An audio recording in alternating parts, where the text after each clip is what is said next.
നിങ്ങളുടെ ഫേവറേറ്റ് സീരിയലുകൾ ടിവിയിൽ വരുന്നതിന് മുൻപേ സൺ നെക്സ്റ്റ് ആപ്പിൽ കാണാം. ഇനി എല്ലാവർക്കും മുൻപേ കാണൂ.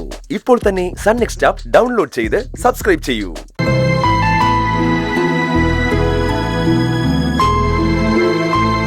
ഇന്ദ്രേട്ടാ, എന്താടാ, നീ ഉറങ്ങിയില്ലേ? കിടന്നിട്ട് ഉറക്കം വരുന്നില്ല.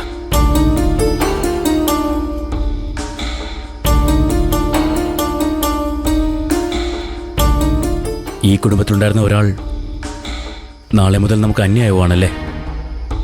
അനുവിന്റെ കാര്യമാണോ? അവൾ ഈ കുടുംബത്തിന്ന് എന്നേ പുറത്തായതല്ലേ സത്യ? പക്ഷേ നേരിയൊരു പ്രതീക്ഷ ഉണ്ടായിരുന്നു. നാളെ കോടതിയിൽ നിന്നും ഇറങ്ങുന്നതോടെ അതും തീരില്ല ഇന്ദ്രേട്ടാ.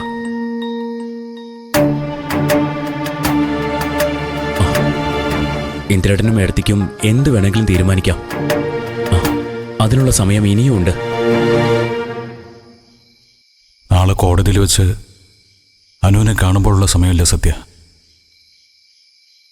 ആ ചെറിയ സമയം കൊണ്ട് എന്തത്ഭുതം സംഭവിക്കാനാ? ഏട്ടൻ സമ്മതിക്കുവാണെങ്കിൽ ഞാൻ നാളെ അതിരാവിലെ പോയി ഏടത്തി കണ്ട് സംസാരിക്കാം. മാഷിനെയും കാണാം. തൽക്കാലം രണ്ടുപേർക്കും നാളെ കോടതിയിൽ ഹാജരാവാതിരിക്കുമെങ്കിലും ചെയ്തൂടെ? വേണ്ട സത്യ, അതൊന്നും വേണ്ട. നീ ഇടപെട്ട് ഒരു തീരുമാനം ഉണ്ടാക്കണ്ട. ഇതുവരെ സ്വന്തം കാര്യത്തിൽ ഉറച്ചൊരു തീരുമാനം എടുക്കാൻ കഴിയാതിരുന്നത് എൻ്റെ പരാജയം. ഇനിയെങ്കിലും എൻ്റെ ജീവിതം നിർണ്ണയിക്കാൻ എനിക്ക് കഴിയണം. അതിനെനിക്കായില്ലെങ്കിൽ ഞാൻ ജീവിക്കാൻ അർഹതയില്ലാത്തവനാ.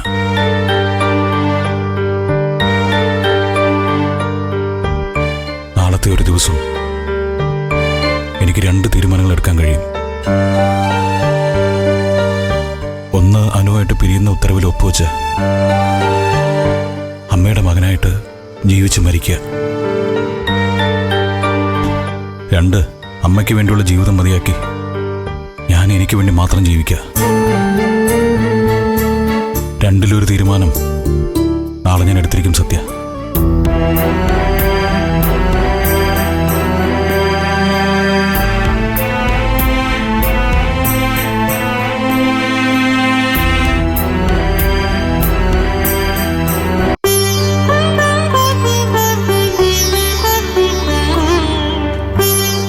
അമ്മേ ദേവി, ഇന്നത്തോടെ എല്ലാത്തിനും ഒരു പരിഹാരം ഉണ്ടാവട്ടെ എന്ന് തന്നെയാ ഞാനും ഇപ്പൊ ആഗ്രഹിക്കുന്നത്.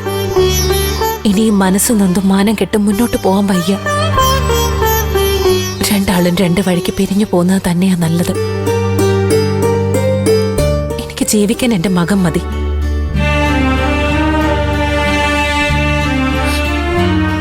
ഇവന് വേണ്ടി ഞാൻ ജീവിക്കും.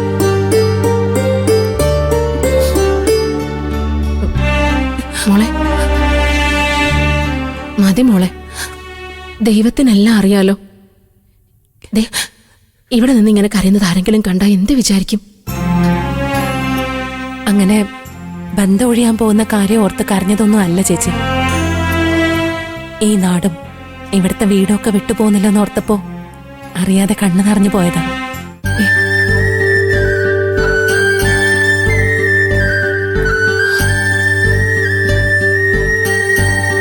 ചേച്ചി പോവാം.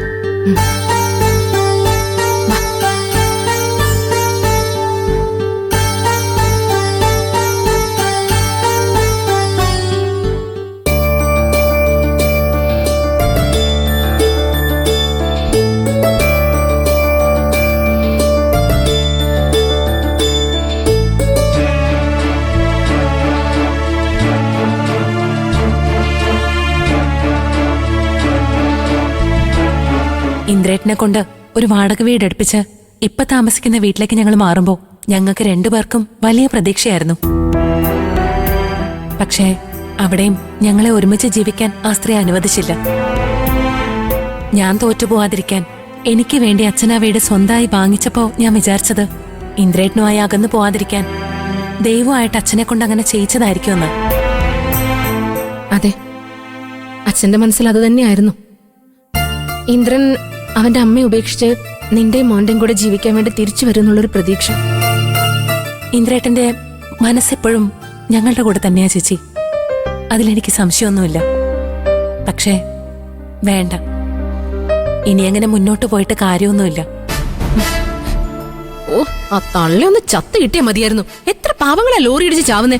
ഇതൊന്നും ഇങ്ങനെ നടക്കുന്നത് ദൈവം കാണുന്നില്ലല്ലോന്നാ. പറഞ്ഞിട്ട് എന്താ കാര്യം?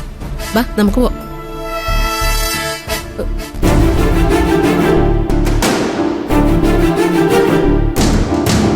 ദേ വന്നിരിക്കുന്നു. ഇവർക്ക് 100 ആയുസാ. പറഞ്ഞ നാക്ക് വായിലിട്ടപ്പോഴേക്കും വരുന്ന കണ്ടില്ലേ? ആഹാ, അമ്പിളി അനീതിക്ക് കൂട്ടായിട്ട് ഇവിടെ തന്നെ അങ്ങ് കൂടാൻ തീരുമാനിച്ചു അല്ലേ? അത് നന്നായി. ചോദിക്കാനും പറയാനൊക്കെ ഒരാളായല്ലോ.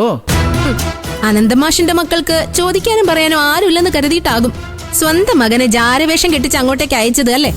ഹ, അയ്യോ, അതിന് അവനെ ഞാൻ അയച്ചതല്ല അമ്പിളി. അല്ല, രഘു ചോദിക്കാൻ വന്നപ്പോ ഞാൻ എല്ലാം അങ്ങോട്ട് പറഞ്ഞതാണല്ലോ. ഇന്ദ്രനെ ഇവളെ നേരത്തെ തന്നെ സംശയം ഉണ്ടായിരുന്നു.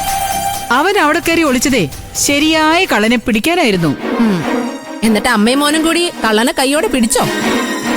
നിങ്ങളുടെ മകനെ ആ സുകുമാരിയോ അല്ലേ ലോഡ്ജിൽ നിന്ന് പോലീസ് പിടിച്ചത്? എന്നിട്ടാ വലിയ വർത്തമാനം. വാനു നടക്ക്. ഇതെന്തൊരു പിശാചം.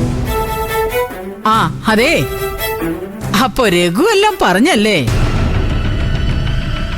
ഇപ്പൊ നിനക്ക് മനസ്സിലായല്ലോടി ഇന്ദ്രൻ ആരുടെ കൂടെയാണെന്ന്.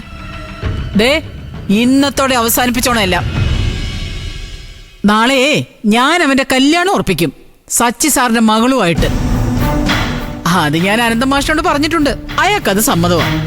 അതുകൊണ്ടേ നാളെ തന്നെ നീ നിന്റെ തന്തയുടെ കൈയും പിടിച്ച് ഈ നാട്ടിൽ തിരിച്ചു പോയിക്കോണം. ചേച്ചി മോനൊന്ന് പിടിച്ചേ.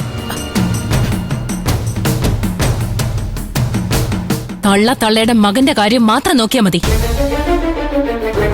ഞാൻ എവിടെ പോണെന്നോ എപ്പോ പോണെന്നോ ഒക്കെ ഞാൻ തീരുമാനിച്ചോളാം. കോടതിയിൽ നിന്നൊരു തീരുമാനം ഉണ്ടാവുമല്ലോ. അതിനുശേഷം എന്റെ കാര്യത്തിൽ ഇടപെടാൻ വന്ന ഇങ്ങനെയൊന്നും ആയിരിക്കില്ല ഞാൻ പ്രതികരിക്കുക. മനസ്സിലായോ?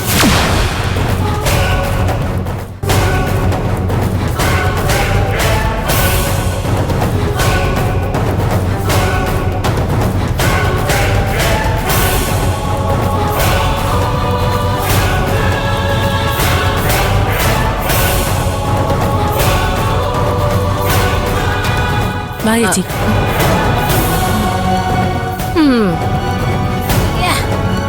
ആ മോളെ.